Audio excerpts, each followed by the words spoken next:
چوار چین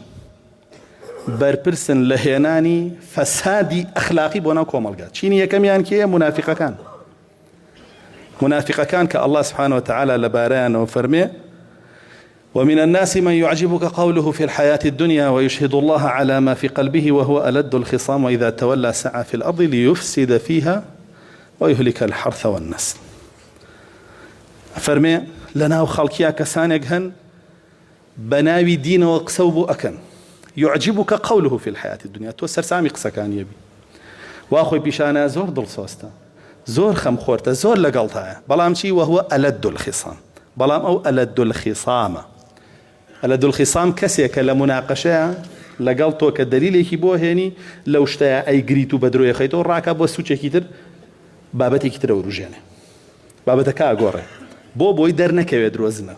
ساختە چیە فێڵبازە بۆی دەرنەکەوێت هەر خۆی لایە خۆی دزێتەوە. جا فەرمێ کە قسەشێ بووە کە يشهد الله على ما في قلبه ئەڵێ من خوا شاهیدە دڵم زۆر باشە بەڵام وهو ألد الخصام باشە. وإذا تولى سعى في الأرض ليفسد فيها ويهلك الحرث والنسل کاتێک کە لە تۆ دوورەکەوێتەوە لە تۆی مسلمان هەزاران پلانی پێیە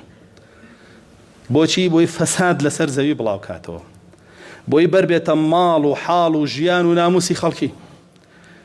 چ بۆ خۆی استیغلالیکە چ لە ژێردەسی ئەوانە دەری بێنێ و خاوەنی نەبن.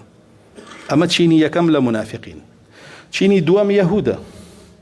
جوولەکەیە الله سبحانه وتعالى لەبارەیانەوە فەرمێ ويسعون في الأرض فسادا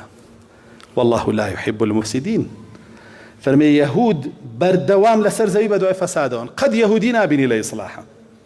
کابرا ژاتبوو بەیەمە یەهود مامۆساوە ئەوان حەزەکەن ببین بە دەوڵەت بۆ چی ئەمە خۆشمان نەوێن بۆ ڕقمان لێیان بێ ئێ بۆ نابی بە یەهودی تاو ببە بە یەهودی تاقیکەرەوە بابا الله سبحانه وتعالى باسي كردون لتجدن أشد الناس عداوة للذين آمنوا اليهود والذين أشركوا ولتجدن أقربهم مودة للذين آمنوا الذين قالوا إنا نصارى ذلك بأن منهم قسيسين ورهبانا تاكو تاي آياتك ولا آياتي ترى باسي كردو دوج سسر ساخترين دوج مني تو يهودية ومشركة توزي نصرانية كان خفيف ترين لا ترى باسي كردو كأفرمي كلما أوقدوا نارا للحرب أطفأها الله ويسعون في الأرض فسادا والله لا يحب المفسدين. توزي قرآن بخيانا روكا بعد جمناكي خواب ناسي كتو يدعي واكي خواب هرستي توزي قرآن دي لاسكا باب زانية ما نتشين وكين بويا يهود أهل فساد بون لو تيهن الله سبحانه وتعالى ولا باريان وفرمه باشان همو طاغوتك همو طاغوتي لسر زوية أهل فساد الله سبحانه وتعالى لقرآن باسي فرعونك وباسي همو فراعنة كان يترو همو طاغوت كان يتركا كهاوشيوي أون كافرمي الذين طغوا في البلاد فأكثروا فيها الفساد همو طاغوت لا هر ولاتك به هر طاغوت يعني هر كسي بغير حكم الله حكمك لا هر ولاتك به بريك على فساد شو بغير حكم الله حكمك غير حكم الله فساده بيروشتي لا همو ريكوا چيني چوارميش ئەوانن شوێن هەوا و ئارەزوو کەوتون چکە هەوا و ئارەزوو قەت فەرمانە بە چاکە پێ ناکە حەزەکانە قەت پێ ناڵە چاکە بکە ولو اتبع الحق أهواءهم لفسدت السماوات والأرض ومن فيهن. ئەگەر بێت و تۆ حەق وەکو خۆی پەیڕەو نەکەی بیخیتە شوێن هەوا و ئارەزووی خەڵکی زەوی و ئاسمان و ئەوەشی لە ناویەتی هەر هەمووی فاسی دەبێ و تیاچ میلەتێک مەشغوڵی هەڵقە و فلیم و گۆرانی و یاریزانی ئەو چوارچینە بێ بە تەمای چی لێ دەرچێ بە تەمای چ فەسادێ بێتە ناوی چی نێت بە تەمای ڕەوش لەکوێ بدۆزێتەوە بە تەمای چۆن بگەڕێتەوە بۆ قورئان ها گەنج و پیر و لاوی یا هەڵقەکانیان سەیرەکە یا فلیمەکانیان یا گۆرانیەکانیان یا ئەکتەرەکانیان یا یاریزانەکانیان بە هەموو شێوەیە بەدوایانەوە چەند ساڵە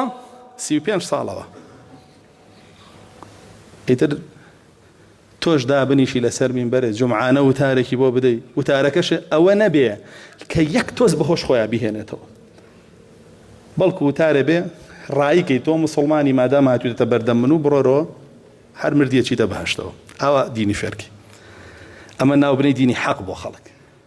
وێ برا بقرينەوە بۆ ئەخلاق لەناو قورئانە، بقرينەوە بۆ ئەخلاق لەناو سنەتی رسول الله صلى الله عليه وسلم. چونکە بەڕاستی الله سبحانه وتعالى فرمي چی بە رسول الله صلى الله عليه وسلم إنك لعلى خلق عظيم. أخلاق دوك رسول الله صلى الله عليه وسلم تو دووري لە ڕەوشتی بەرزەوە،